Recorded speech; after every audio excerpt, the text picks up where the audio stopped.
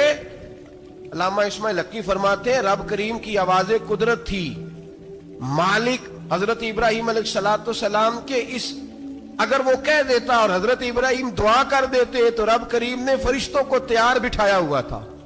فرمایا اگر یہ کہہ دے میرے خلیل سے کہ سورج مغرب سے نکال کے مشرق میں غروب کرنا ہے تو تیار رہنا, جس طرح خلیل کہیں گے ویسے ہی کر دیں گے. واتخذ اللہ ابراہیم خلیلا, ابراہیم ہمارا دوست جو ہوا, جیسے کہے گا ویسے کر دیں گے. حضرت سیدنا ابراہیم علیہ السلام کی باتوں کا جب جواب نہ دے سکا, دلیل نہیں بندہ دیتا, پھر لڑائی کرتا ہے, پھر جھوٹے موٹے اعتراض کرتا ہے. دلیل ختم ہوتی ہے تو لوگ ذاتیات میں اترتے ہیں, کہتے ہیں یہ کھانستا صحیح نہیں, دیکھتا صحیح نہیں. دلیل ختم, اب ذاتیات پہ اترے, کہنے لگے مجھے پتہ چلا ہے کہ یہ فلانی جگہ گیا تھا تو وہاں جا کے اس نے اس طرح کیا. پھر لوگ ذاتیات پہ اترتے ہیں, جب دلیل کا جواب دلیل سے نہیں دے پاتے پھر ذاتیات پر اتر کر حملے کرتے ہیں. حضرت ابراہیم کے دلائل کا جواب نمرود نہ دے سکا تو کہنے لگا کہ اس کو آگ میں ڈال دو. قوم گئی ہوئی تھی ساری, آپ نے بات سنی ہوئی ہے, میں نے صرف اشارہ دینا ہے, میلے پہ حضرت سیدنا ابراہیم علیہ السلام نے سارے بت توڑ دیے, کلاڑا بڑے بت کی گردن پہ رکھا. واپس آئے, کہنے لگے بت کس نے توڑے ہیں؟ تو فرمایا اس سے پوچھو جس کی گردن پہ کلاڑا ہے. کہنے لگے یہ تو بول ہی نہیں سکتا. تو فرمانے لگے بڑے بیوقوف ہو, جو بولتا ہی نہیں, سنتا ہی نہیں, اپنا آپ نہیں بچا سکتا, اس کی پوجا کرتے ہو. کہنے لگے پکڑو, دلیلیں ختم ہو گئی, اس کو آگ میں ڈالو. بہت بڑی حویلی 45 فٹ مربع پہ مشتمل ایک حویلی بنائی گئی اور 45 فٹ اونچی. مختلف روایات, علامہ اسماعیل حقی کہتے ہیں کہ 3 مہینے تک نمرود نے کہا کہ اس کے اندر لکڑیاں ڈالو. لوگ پوچھنے لگے کتنی دنیا جلانی ہے؟ کہنے لگا بندہ تو ایک جلانا ہے, پر بندہ بڑا تگڑا ہے, ایک بندہ. 3 مہینے لکڑیاں ڈالی گئیں. اور لوگوں کی جو تہمات ہوتی ہیں نا وہ بڑی عجیب ہوتی ہیں. تہمات میں نے بڑی تفصیل سے رمضان المبارک میں گفتگو کی تھی. بدشگونی, تہمات لوگ لیتے ہیں. اس وقت بھی لوگ تہمات کا شکار ہو گئے. عقیدہ بگڑ جاتا ہے تو وہ عجیب و غریب باتیں کرنے لگتا ہے. تہمات کا شکار ہو گئے. بیبیاں نظر مانتی, میں بیمار ہوں, اگر صحیح ہو گئی تو اتنے من لکڑی دوں گی حضرت ابراہیم کی آگ جلانے کے لیے. ایک عورت لے کے جا رہی ہے لکڑیاں. ایک نیک دل آدمی نے اس سے پوچھا کہاں جا رہی ہو؟ کہنے لگی میں نے منت مانی تھی تو حضرت ابراہیم علیہ السلام کو معاذ اللہ جلانے کے لیے لکڑیاں لے کے جا رہی ہوں. تو وہ رب کریم کے بندے کہنے لگے تو ڈھونڈتی رہے گی, تجھے وہ جگہ ملے گی نہیں. وہ بی بی کئی مہینے گھومتی رہی, جگہ ہی نہیں ملی جہاں لکڑیاں ڈالنی, ماری گئی. تہمات کا شکار ہوئے بہت سارے لوگ. تہمات کا بھائی, تہمات دین کے اندر منع ہے. تہمات دین میں کوئی نظر ماننا, کوئی کسی بزرگ کے مزار پہ جا کے سالے ثواب کے لیے کوئی چیز ماننا, یہ تو درست ہوا. لیکن غیر شرعی نظریں مان لینا کہ میں آ کے گرد چکر لگاؤں گا, میں جناب وہاں جا کے یہ والا تماشا کروں گا, میں دھاگا باندھوں گا, میں رسا کاٹوں گا, میں وہاں گندے ہو سے پانی پیوں گا, ان کی شریعت اجازت, یہ تہمات ہیں, بدشگونی ہے. دین میں ان کی کوئی گنجائش. آپ نظر ماننے سے پہلے بھی کسی عالم سے رابطہ کریں کہ میں منت مانگنے لگاؤں تو کیسے ماننی چاہیے کا طریقہ پوچھیں. ایسے ہی غلط چیز کی منت تھوڑی مان لی جائے گی. بہرحال آمدہ برسرے مطلب حضرت ابراہیم کے لیے آگ جلائی گئی. 45 فٹ اونچی آگ ہے, پرندہ بھی اوپر سے گزرتا ہے تو نیچے گر جاتا ہے جل کے. اتنے دن لگا کے آگ جلائی گئی. اب حضرت ابراہیم کو جلایا جانے لگا ہے. یہاں تو موجیں ہے نا, جو کسی ادارے کا سربراہ ہے اس کے لیے موج ہے, کسی جگہ آفیسر بن گیا تو موج ہے. پیر صاحب کے لیے موج ہے, علامہ صاحب کے لیے موج ہے, خطیب صاحب کے لیے موج ہے, جلنا کس کو پڑتا ہے؟ وہ علی کوئی نہیں رہا اللہ ماشاءاللہ, وہ لوگ گزر گئے جو تکلیفیں سہ کے کام کرتے تھے, گزر گیا زمانہ. حضرت سیدنا ابراہیم علیہ السلام کو جلایا جانے لگا ہے تو اب اتنی بڑی آگ ہے تو ڈالیں کیسے؟ شیطان نے تجویز دی کہ منجنیق بناؤ, منجنیق, بڑے بڑے بانس باندھ کے ان کے نیچے رسا باندھو. وہ جس طرح جھولنے کے لیے جھولا بنایا جاتا ہے, اس طرح ایک منجنیق پرانے زمانے میں اس میں پتھر رکھ کے پھینکے جاتے تھے دشمنوں پہ. وہ منجنیق بنائی گئی کہ دور سے حضرت ابراہیم کو پھینکیں گے. ہاتھ حضرت ابراہیم کے باندھ دیے, پاؤں مبارک باندھ دیے, پوری زمین پہ ایک نام لینے والا خدا کا. اور اس کو آج رسیوں میں جکڑا ہوا ہے. جب پھینکا جانے لگا نا آگ میں تو حوریں رونے لگی, فرشتے تڑپنے لگے, اے اللہ یہ کیا ہونے لگا ہے؟ ایک تیرا خلیل اور وہ بھی آگ میں. فرمایا جاؤ جا کے اس سے کہو اگر تمہاری مدد لیتا ہے تو اسے بچاؤ. ہوا کا فرشتہ آیا, کہا ابراہیم اگر تو کہے. او بھائی ان چیزوں کو کہانی سمجھ کے نہ سنا کریں, یہ داستان نہیں, یہ وہ طریقے ہیں جو ہمارے رسول نے ہمیں اپنانے کا حکم ارشاد فرمایا ہے. جو عقیدے, یہ وہ نظریات ہیں جو ہمیں اوڑھنے کو کہا گیا. اپنے رب کریم کی رضا پہ راضی رہنے کے یہ وہ خوبصورت مواقع ہیں صوفیاء نے جن کو بنا کر سمجھا کر ہم تک پہنچایا ہے. یہ ہے اہل طریقت کی باتیں. وہ کہتے ہیں یار جس حال میں رکھے راضی رہنا ہے. حضرت ابراہیم علیہ السلام کو پھینکا جا رہا ہے, فرشتہ آیا, اے اللہ کے خلیل اگر حکم دو تو اتنی ہوا چلاؤں کہ نمرودی جل جائے سارے, آگ ان پہ پھینک دی جائے. آپ نے فرمایا تو جا, تجھ سے مجھے کوئی کام نہیں. تھوڑی دیر کے بعد پانی کا فرشتہ آیا, کہا حضور اتنی بارش برساؤں گا کہ آگ بجھ جائے گی. فرمایا تو جا, تجھ سے کوئی کام نہیں. اب جب منجنیق میں رکھ دیے گئے, آگ میں جانے کا لمحہ ہے, تیاری ہے, حضرت جبریل امین حاضر خدمت ہوئے. کہا ابراہیم کوئی حاجت؟ فرمایا تجھ سے کوئی نہیں. کہا چلو مجھ سے نہیں تو رب کریم سے ہی بات کر لو, مجھے پتا ہے میں چھوٹا ہوں, آپ مجھ سے مدد کیوں لوگے, رب کریم سے ہی بات کر لیں. تو حضرت ابراہیم کہنے لگے جبریل یہ بتا, رب کو نہیں پتا اس کا خلیل کس حال میں ہے؟ اسے نہیں پتا میں کس حال میں ہوں, میرے ہاتھ بندے ہیں, پیر بندے ہیں آگ میں, اسے نہیں پتا.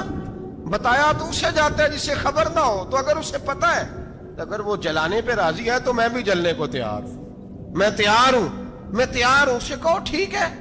حضرت سیدنا ابراہیم علیہ السلام کو منجنیق میں ڈال کے جو پھینکا آگ میں, یا نار کونی بردم و سلاما علی ابراہیم, اللہ نے فرمایا اے آگ میرے ابراہیم پہ ٹھنڈی بھی ہو جا اور سلامتی والی بھی ہو جا. حضرت ابراہیم کو دو فرشتوں نے بٹھا دیا زمین پہ, پھول کھلے ہیں, کونپلیں مہک رہی ہیں, کلیاں خوشبو دے رہی ہیں. حضرت ابراہیم نے سر سجدے میں رکھ دیا, سبحان اللہ والحمد للہ ولا الہ الا اللہ واللہ اکبر. حضرت ابراہیم اللہ کی تسبیح پڑھنے لگے, رب کریم کا شکر بجا لانے لگے. نکلے وہاں سے, کچھ دن گزر گئے, نکلے, حکم ہو گیا ابراہیم علاقہ چھوڑ دو. حضرت ابراہیم علیہ السلام وہاں سے نکل کے مصر آئے, چچا کے پاس ٹھہرے. انہوں نے اپنی بیٹی جناب سارہ کا نکاح کر دیا. کچھ آگے بڑھے تو ایک ظالم بادشاہ سے ٹکرائے. اس نے ایک شہزادی, ایک بادشاہ کی بیٹی قید کی ہوئی تھی, جناب ہاجرہ نام تھا, ان کو قید سے چھڑا کے ساتھ لائے. حضرت لوط علیہ السلام بھی ساتھ. یہ 4 لوگوں کا قافلہ چلا, فلسطین میں جا کے پڑاؤ ڈالا, گھر بار چھوڑا, تبلیغ شروع ہوئی.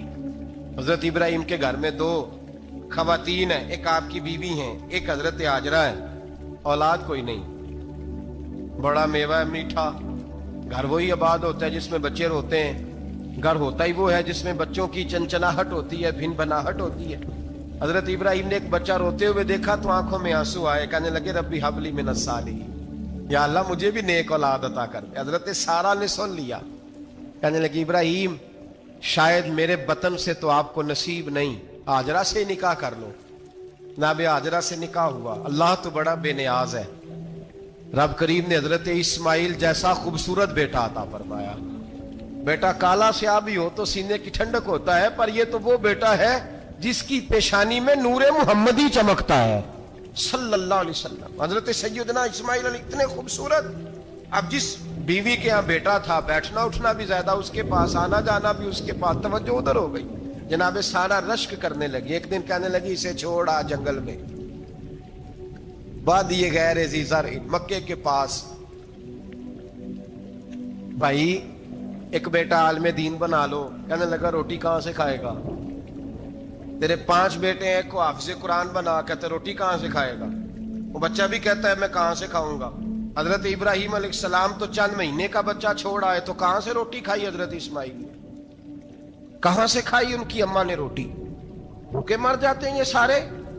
میں بڑے ذمہ داری سے کہا کرتا ہوں کہ جتنی خوبصورت روٹی اللہ کریم دین کے خادموں کو عطا کرتا ہے شاید کسی اور کے نصیب ہوتی ہو, لیکن ہم لوگ توجہ ہی نہیں کر رہے, ہمارا ذوق ہی نہیں بن رہا, ہم یہ محنت ہی نہیں کر رہے کہ قوم کو مستند علماء کی ضرورت ہے, علاقوں کے علاقے خالی ہیں, ادھر ہمارا مزاج ہی نہیں بن رہا, توجہ ہی نہیں دین کی خاطر. اور پھر چلے بچے تو بات کی بات ہے نا, جو ابھی خود جوان ہے وہ بھی تو یہ دعا, ایک صاحب مجھے کہنے لگے میں دعا مانگ رہا ہوں اللہ مجھے بیٹا دے تو میں اسے دین پہ لگاؤں گا. تو میں نے کہا آپ بھی بوڑھے نہیں ہوئے, آپ خود ہی لگ جائیں, بیٹا تو ابھی آئے گا تو لگے گا نا.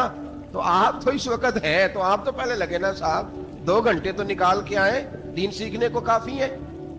آپ اتنی لمبی سوچ رہے ہیں کہ بچہ آئے گا تو بڑا ہوگا تو وہ جائے گا تو دیکھی جائے گی, ابھی تو آپ ہیں تو آپ تو آؤ. حضرت ابراہیم نے بچہ وہاں چھوڑا.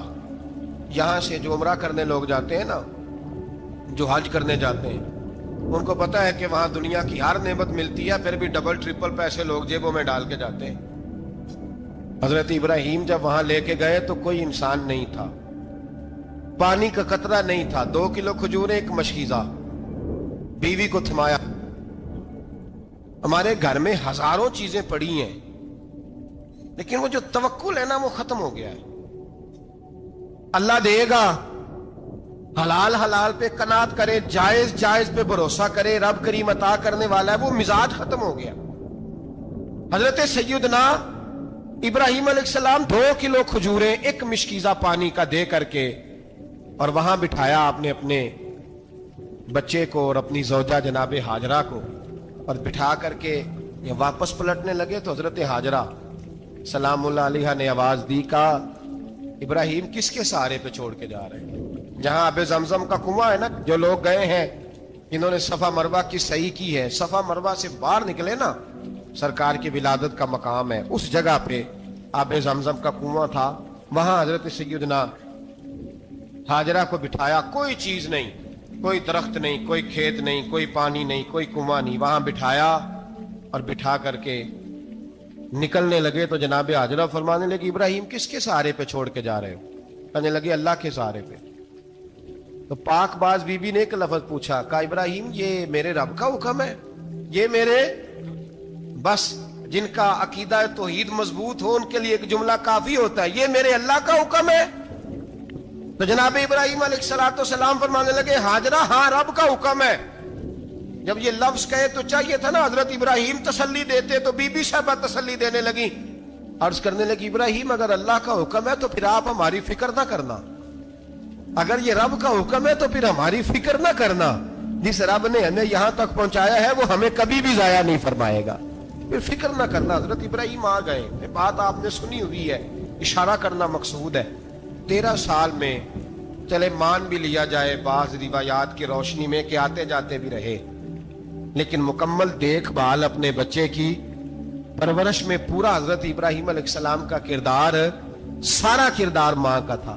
میں جب خواتین کے بارے میں کوئی بات کرتا ہوں تو میں آپ کو اکثر کہتا ہوں کہ یہ صرف بیوی کے لیے حکم نہیں ہوتا, یہ ٹریننگ بیٹی کو دینی ہے اور بہن کو دینی ہے, یہ تربیت کرے اپنے گھر میں.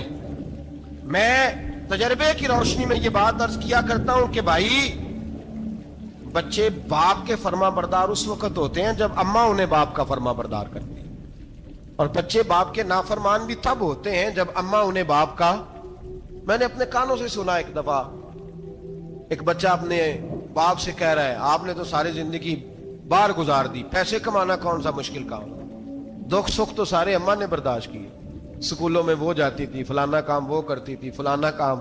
اب یہ سوچ اس کی ذاتی تو نہیں, یہ اس کو دی گئی ہے, اور اگر اس کو یہ سوچ دے دی جائے کہ اماں کہے کہ میں تو اپنوں میں رہی ساری زندگی, میں نے تو اپنوں میں وقت گزارا, اور تیرا باپ تو کئی دفعہ جنازے بھی نہیں پڑھ سکا, نے تو ماں باپ ایسے دفن کر دیے, وہ اگر یہ سوچ فراہم کرے تو پھر بچہ باپ کا فرما بردار ہوتا ہے. اور یہ والی روایتیں ہم بیوی کو سناتے ہیں, حالانکہ کس کو سنانی چاہیے؟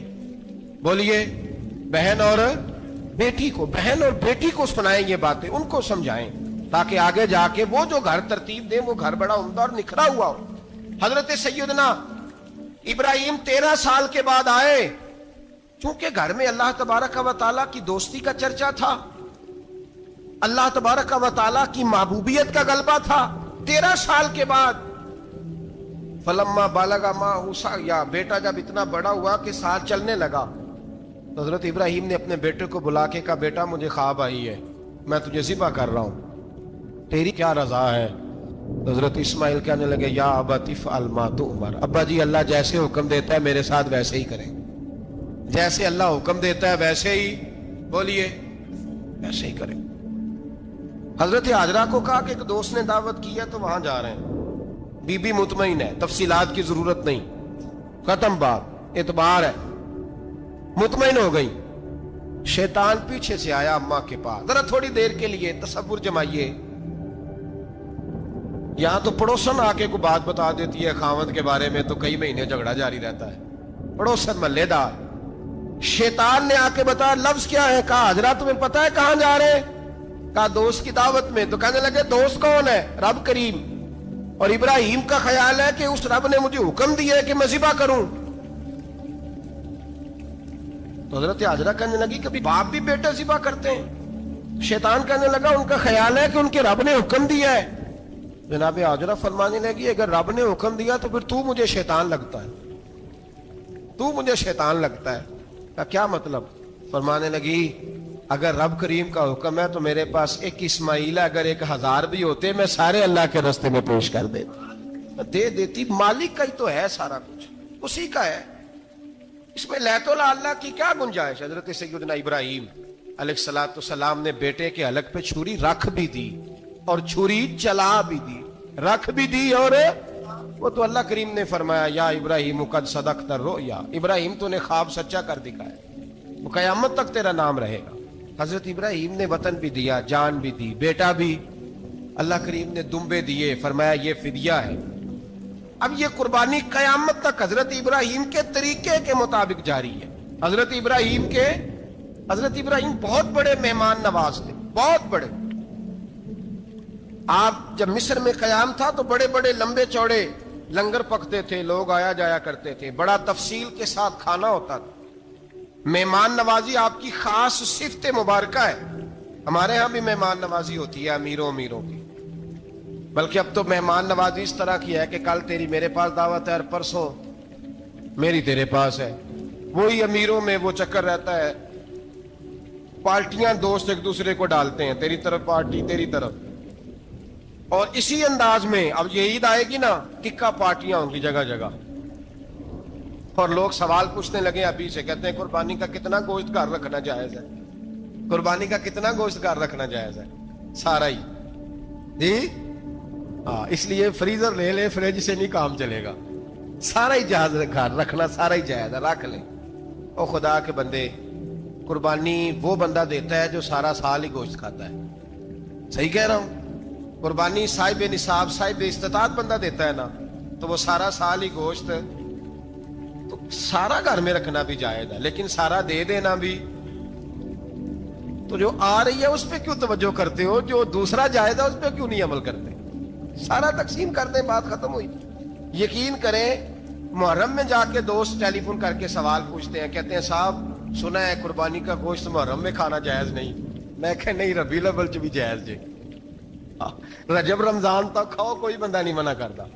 اس لیے کہ کسی کو دینا تو پسند ہی نہیں. یا پھر اس میں سے جو خاص چیزیں ہیں وہ اپنی فریج میں، اور باقی جو ہے وہ دوسروں کے لیے. یہ کیا طریقہ ہے ہمارا؟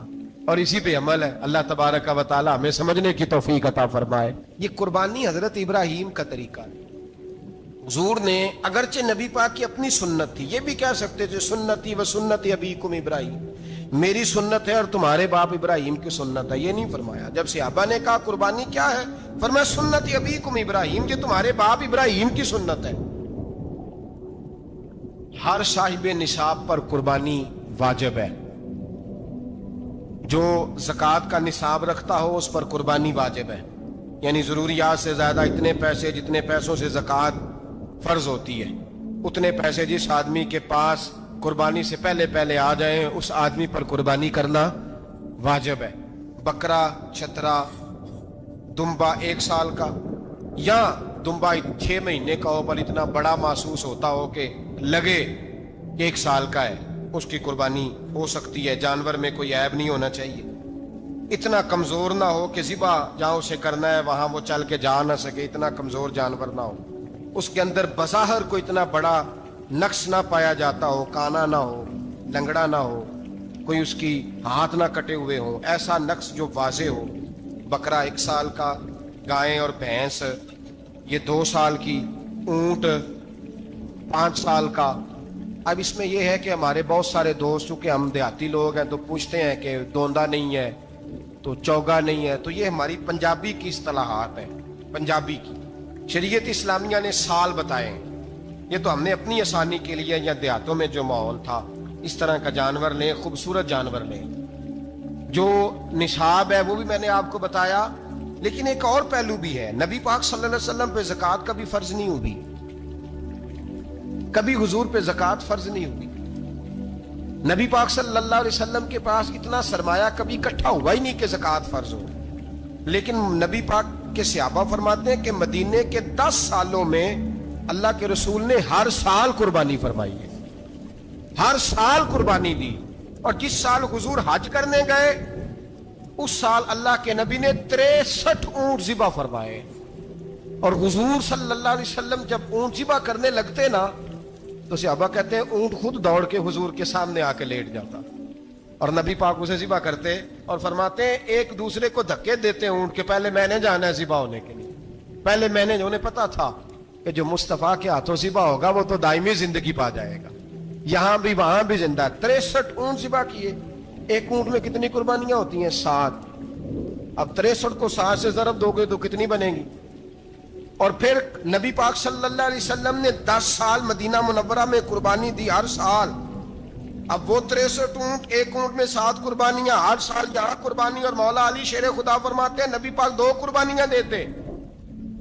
میں نے کہا حضور 2 جانور ذبح کر رہے ہیں آپ، تو حضور نے فرمایا ایک میری طرف سے، ایک میری امت کی طرف سے، غریبوں کی طرف سے۔ اور حضرت علی کو حضور نے وصیت فرمائی تو 2 دیا کرے گا۔ یا رسول اللہ صلی اللہ علیہ وسلم میں غلام ہوں، خادم ہوں۔ حضور نے فرمایا علی ایک تو نے اپنی دینی ہے، ایک میری طرف سے دینی ہے۔ 2 قربانیاں۔ مولا علی نے بھی ساری زندگی 2 قربانیاں دی۔ حضرت علی بھی مال کے نصاب نہیں تھے، اپنا مکان ہی نہیں تھا، کوئی کاروبار نہیں تھا، کئی دن فاقے رہتے تھے، پر قربانیاں کتنی دیتے تھے؟ 2۔ ہمارے پاس ویسے اگر سسرال میں، میکے میں، کزنوں میں کچھ شادی ہو جائے تو 50-60 ہزار کا خرچہ برابر ہے، وہ پکا ہے۔ اور قربانی کی باری غریب ہو گئے، سارے غریب ہو گئے، کہتے نہیں یہاں مشکل ہے۔ اور خدا کے بندے اللہ کے ساتھ تجارت کر، اس کے رستے میں 1 دے گا، رب تجھے 70 گنا اضافہ کے ساتھ عطا فرمائے گا۔ قربانی مال کے نصاب پہ ہے۔ کوشش کیا کریں کہ اللہ کے رستے میں جب دینا ہو پھر لیت اللہ سے بچیں، خوبصورت جانور لائیں۔ جن کو اللہ نے توفیق دی ہے ان کے لیے نصیحت ہے، جن کو اللہ نے توفیق دی۔ میں نے اپنے حضرت صاحب کو دیکھا ہے، وہ کہتے تھے کئی جانور اللہ نے بڑا نوازا ہے، کہتے ایک میرا ہے، ایک میرے ماں کا، ایک میرے باپ کا ہے، ایک میرے فلاں استاد صاحب کا، ایک میرے پیر صاحب کا ہے۔ یہ جانور غوث اعظم جیلانی کا نام کا دے رہا ہوں۔ اور پھر ایک بڑا خوبصورت جانور بندھا ہوتا اور حضرت خود ان کو چارہ ڈال رہے ہوتے، تو حضور یہ کیا ہے؟ فرمانے لگے یہ میں رسول اللہ کے نام پہ قربان کروں، یہ نبی پاک کے نام پر قربان کیا جائے گا۔ جن کو اللہ نے حیثیت دی ہے وہ کوشش کریں اپنے محبوب کی طرف سے بھی قربانی کریں، نبی پاک کے نام کی قربانی دے، خوبصورت سا جانور پیارا، پھر اس کی خدمت ہو، پھر اس کی قربانی دی جائے، اور نبی پاک کے نام پر قربانی دی جائے۔ حضور نے خود وصیت فرمائی حضرت ابو بکر صدیق کو، قربانی بڑا حسین عمل ہے، اور میرے نبی پاک صلی اللہ علیہ وسلم نے ناراضگی بھی فرمائی، ذرا خوگر حمد سے تھوڑا سا گلا بھی سن لے۔ میرے حبیب نے فرمایا جو طاقت کے باوجود قربانی نہ کرے وہ ہماری عیدگاہ میں عید کی نماز پڑھنے نہ آئے، وہ نہ آئے۔ اور یا رسول اللہ جو کرے گا، فرمایا قربانی کے جانور کا خون کا قطرہ بعد میں زمین پہ گرے گا، اللہ اس کے سارے گناہ پہلے معاف فرما دے گا، اللہ اس کے سارے گناہوں کو بخشے گا۔ قربانی کریں، خوبصورت انداز میں کریں، اللہ کی رضا کے لیے۔ بزرگوں نے لکھا ہے 3 حصے کرو گوشت کے، ایک گھر میں رکھو، ایک رشتہ داروں میں بانٹو، پڑوسیوں میں بانٹو، اور تیسرا فقط غریبوں کو دو۔ لیکن میں اکثر یہ سوچتا ہوں کہ ہمارے ہاں قربانی کرتا ہی وہ ہے جن کے گھر میں ہر جمعرات کو چھوٹا گوشت پکتا ہے، اور جن کے گھر میں ہفتے میں 3 دفعہ مرغی کا گوشت پکتا ہے، وہی تو قربانی دینے کے قابل ہوتے ہیں۔ تو وہ بھی اگر قربانی کے بکرے میں سے بھی تیسرا رکھنا چاہیں تو اجازت تو ہے، میں نے کہا سارا رکھنے کی بھی اجازت ہے، لیکن اگر آپ مہربانی کریں، کوشش کریں کہ یار ہم تو سارا سال ہی کھاتے ہیں، اور ہمارے یہاں جو گوشت تقسیم ہوتا ہے نا وہ بھی باری لگی ہوئی ہے، ادھر سے پلیٹ آئی تھی گوشت کی تو ادھر سے بھر کے چلی گئی، بھئی اس نے کی ہے، اس کو بار بار گوشت دینے کا کیا مطلب ہے؟ آپ یہ دیکھیں عزیزوں میں، رشتہ داروں میں، اور میں اگر تھوڑا سا آپ کی توجہ کرانے میں کامیاب ہو جاؤں تو سفید پوش لوگوں کو دیکھیں، کچھ سفید پوش ہیں، سفید پوش جن کے اوپر قرضے ہیں، بیماریوں نے جکڑ لیا ہے، گھر میں بڑے بڑے سخت مریض آ گئے ہیں، سفید پوش پہلے دیا کرتے تھے، آپ ان سے پوچھتے ہیں صاحب قربانی، تو بات کو ٹالتے ہیں، وہ کہتے ہیں سوچ رہا ہوں کوئی حصہ اسا ڈال جائے، پردہ پوشی کرتے ہیں، کہتے ہیں کہیں حصہ رکھا ہوا، پردہ پوش۔ اکثر وہ لوگ قربانی نہیں دے پاتے، اکثر دیا کرتے تھے اب نہیں دے پا رہے، کیوں؟ اس لیے کہ مشکلات ایسی آ گئیں۔ ان لوگوں کا خیال کریں، ان کے گھروں تک گوشت پہنچا کے آئیں، ان پر توجہ کریں۔ وہ سفید پوش آدمی کبھی ذکر نہیں کرے گا، کچھ تو ایسے ہیں جو خود پہنچ جاتے ہیں کہ ہمیں گوشت دیا جائے، لیکن کچھ سفید پوش ہیں لا یسألون الناس الحافا، اللہ فرماتے ہیں کچھ لوگ لپٹ لپٹ کے سوال نہیں کرتے، سفید پوشی کا بھرم رکھتے ہیں، کا مزاج نہیں۔ ان کی طرف دیکھیں، اپنے رشتہ داروں کو دیکھیں، خاص کر ان رشتہ داروں کو دیکھیں جن کا آپ کو پتہ ہے کہ غریب ہیں، مجبور ہیں، ان کے گھروں میں گوشت بھیجیں۔ غریب بیٹیوں، غریب بہنوں کا خیال کریں، اس طرف متوجہ ہوں، ان کے ساتھ اس نے سلوک کریں، اس طرف آپ لوگ خیال کریں۔ اللہم صلی علی سیدنا و مولانا محمد، اللہم صلی علی سیدنا و مولانا محمد۔ اللہ کے شیر ہے در کرار پر درود، اللہ کے شیر ہے در کرار پر درود، اللہ کے شیر ہے در کرار پر درود۔ حضرت حسن حسین کے کردار پر درود، اللہم صلی علی سیدنا و مولانا محمد وعلی سیدنا علی و سیدتنا فاطمہ و سیدتنا زینب و سیدنا حسن و سیدنا حسین وعلی آلہ و صحبہ و بارک وسلم۔ زینب کی بارگاہ میں، زینب کی بارگاہ میں، زینب کی بارگاہ میں، زینب کی بارگاہ میں سلام نیاز ہے، زینب کی بارگاہ میں سلام نیاز ہے، جو مرتضیٰ کی لاڈلی زہرا کا ناز ہے۔ اللہم صلی علی سیدنا و مولانا محمد وعلی سیدنا علی و سیدتنا فاطمہ و سیدتنا زینب و سیدنا حسن و سیدنا حسین۔